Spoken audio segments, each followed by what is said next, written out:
Now it's time for RTB 101. This is the segment where we talk about practical questions to train you to share your faith with friends and family more effectively.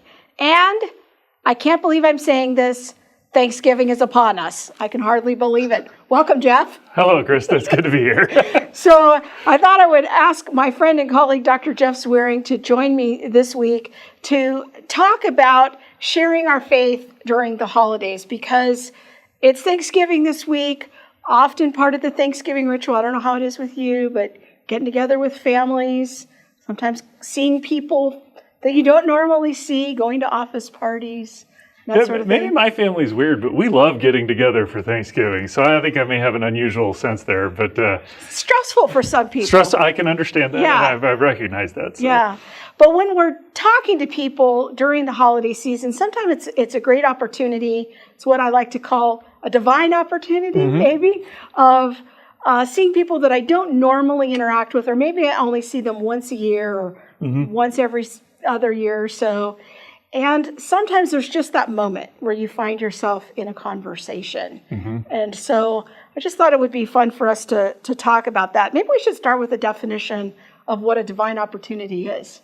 Well, it's kind of funny because the first time I ever heard that term, and I've seen it around a bit more, is I was walking through a parking lot with my family, and my son was wearing a Chiefs shirt, and this is in Southern California, and nobody's Chiefs fans out here. Nobody's a Chiefs fan here. And so we're walking through the parking lot, and this guy goes, "Hey, you're a Chiefs fan." And so we kind of struck up a conversation, and it turns out he was a fellow who'd written a book about divine opportunities, which are those moments that are, as you're going through your day, where God just kind of puts you together and connects you with somebody to have a conversation.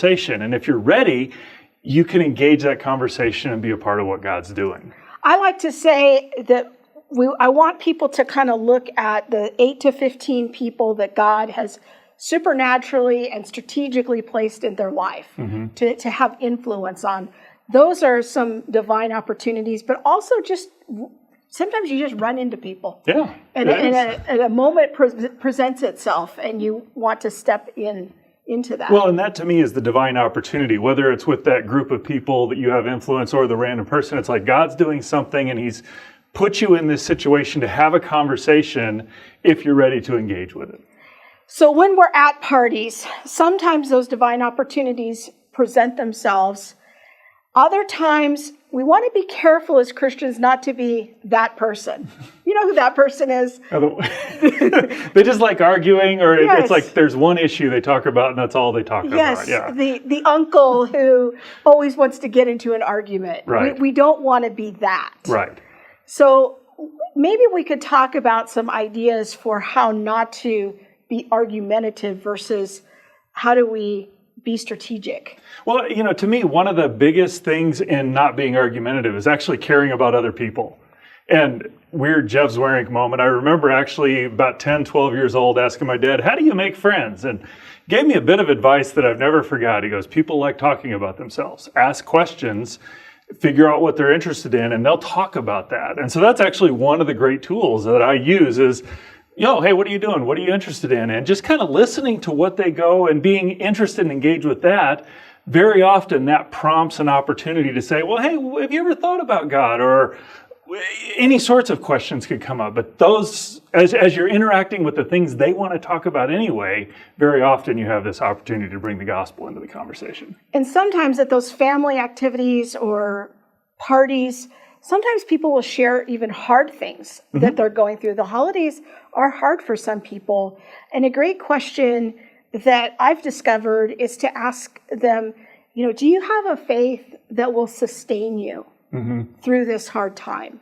Sometimes that can open up a deeper conversation. And before you know it, you're going amazing places in talking about the faith. Yeah, well, and I found one of the things that I struggle with often is this sense, am I out of bounds? Am I socially, is that a weird question? Is that one of those that you just don't talk about open?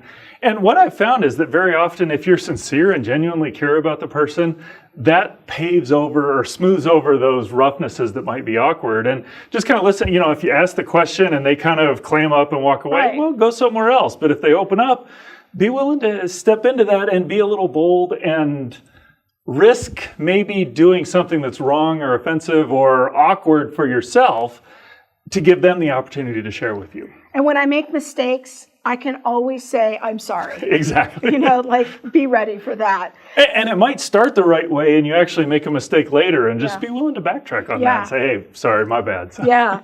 Well, I want to talk about an amazing new resource along these lines for people as they're in those holiday conversations with people that we have here at the ministry. I think we're calling it a conversation card or an introduction card. Right. But this is kind of a cool thing. It unfolds. And it's two-sided, and it just is a great introduction tool that we can give away in those moments. It has the website on the back, and it invites people to come explore Christianity if maybe they're new to the faith or they haven't even started looking at the faith. Well, and what I like, one of the things I like about it is that it's got a number of different topics that if you are familiar with what's on the card, it gives you material to ask those questions. Hey, have you ever thought about whether the universe has a beginning? Or don't things look pretty fine-tuned? Or we really seem very different from animals. What do you think about that? And people tend to have opinions about that. So it's a great way to start a conversation where you can bring in the gospel. And what I really love about this is it's very easy. It's kind of like an infographic. It has a lot of very colorful pictures on it. It's easy to understand. But then on the back, it has an invitation to come visit a special page on the reasons.org website where people can start to dig deeper. We offer free videos or a free book chapter. And there's even an invitation, if they really want to dig deep, they can get a free copy of Improbable Planet. And so it's a wonderful way to introduce someone to the conversation about science faith issues. And especially if you've got kind of sciencey minded people in your family, this is a great tool to use. If you may not feel so equipped to have all those conversations, it gives them a place to go in and really dig deep. So hopefully that'll help encourage people to check out our new conversation cards. You can get a pack right now as a gift from the ministry with a donation. You can just go to reasons.org/2819.